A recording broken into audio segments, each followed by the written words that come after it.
maa ngi gërëm ñëpp di rafetlu le président Ayamba def invité la chambre de commerce de Dakar pour ñu def ay partage waxtaan.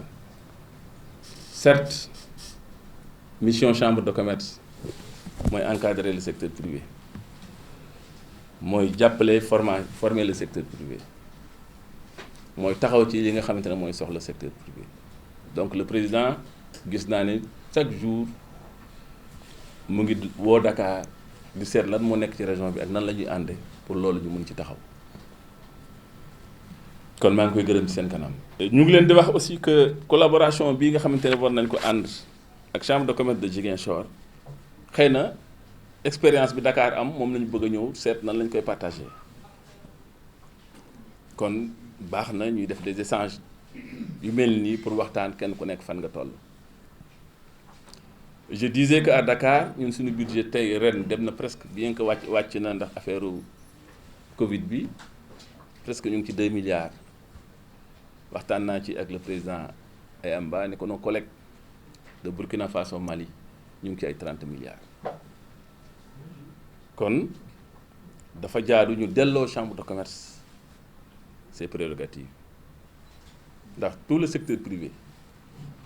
lépp loo xamante ne war nañ ko mun a yaakaar ci chambre de commerce lañ koy jëlee service yi nga xamante ne ñu ngi koy def président mu ngi ciy taxaw ñu ngi koy def mais nag pour gën leen jàppale bari na ay yëf yoo xamante ne président Pascal Ayamba réalisé na ko à Ziguinchor am na ci yoo xamante ne ñun visité nañ ko mais dañuy jàpp ne war nañ ko ci gën a mën a jàppale dans le cadre de notre protocole d'accord pour qu'enfin loolu gën a ubbeeku pour jàppale xale yi. Il a pensé pour la conservation des produits c'est pour cela que installation yi ngeen gis ci port bi mun ñu def ko màng yaa ngi yàqu faute de moyens de conservation gis nañ aussi d'autres produits mu ngi pourrir fii ci àll bi kon tamit muy màdd bi et autres pourtant def na réponse bi mooy créer des lieux de conservation mais il faut que tamit nit ñi xam lan la leen seen chambre de commerce defal. outils yi da ngeen ko war a jariñoo en tout cas ñun dinañ ci waxtaan ak moom pour wax ko suñu xalaat ci loolu ndax benn palette boo xamante ne traité nga ko ci ni ko normes européens yi taxawee lay nga fexe ba exporter ko en Europe moo gën ñaari camion wala ñetti camion mangue yoo xamante ne da nga ko jaay à Dakar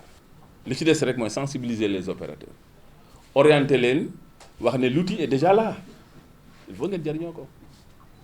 ce n'est pas que dañuy taxaw rek di wax naa mango yaa ngi yàqu non am na déjà quelque chose en 2021 loo xamante ne sous la présidence du président Ayamba def nañ ko réaliser nañ ko mu ngi ci port bi donc il faut que outils yooyu nañu seet nan lañ ciy jàppee ak nan la ñuy def ba opérateurs yi te ku ci investir da nga koy gis te gis nañ tamit te aussi du caabeen du affaire les produits maraîchers rek y a aussi les produits de la mer ndax li ngay conserver ñaari produits yi bokkul te yooyu yëpp xalaat nañ ko def nañ ko mu ngi fii donc monsieur le président je vous dis vraiment bravo ndax ñun Dakar ñu ngi aspirer pour def loolu. mango baa ngi fi liggéey baa ngi fi kon bu leen seetaan keneen di jóge fee te defu leen ko lu ndaw la loo xamante ne dinañ ci waxtaan ak le président pour su ko defee ñu mettre ko à la disposition du secteur privé te loolu bu ñu ko defee yéen ñëpp seen mango kenn ku nekk dina jël camion dugg ci àll bi. jël fa camion mango ñëw indi ko ci port bi ñu traité ko trier ko jigéen ñi ñu ngi ñefee lu ñu mën ñu ngi ci ay séchage pour produits bañ a yàqu ñu ngi def ay d'autres produits tels que des vinaigres et autres loolu wane na seen bravoure kon y a des instruments yoo xamante ne déjà def nañ ko te bu ñu linkee foofu ngeen nekk ak fi nga xamante ne foofu lañ jëm je pense que da ngeen di gën a dem ci kanam rek parce que am na lu fi nekk gum déjà l'outil est là waxtaan nañu pour aussi renforcer fret maritime bi ci diggante Dakar ak Ziguinchor pour seet nan la ñuy indee fii benn bateau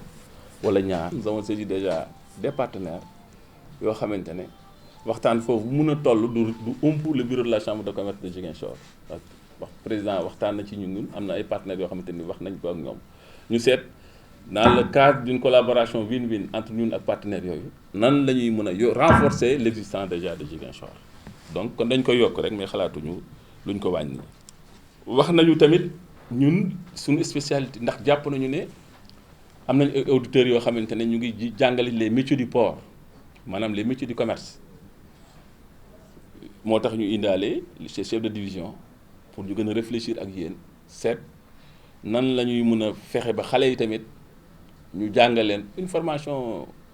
duale. boo gisee chambre de commerce de Dakar di ko wax dafa nekk une formation utile jàng ba sonn dem ci université yi génn fii def stage fu nekk te yow mënoo am loo yore sa bopp man moi je trouve que war nañu xoolaat jàng mi. loolu moo tax cette formation de école entreprise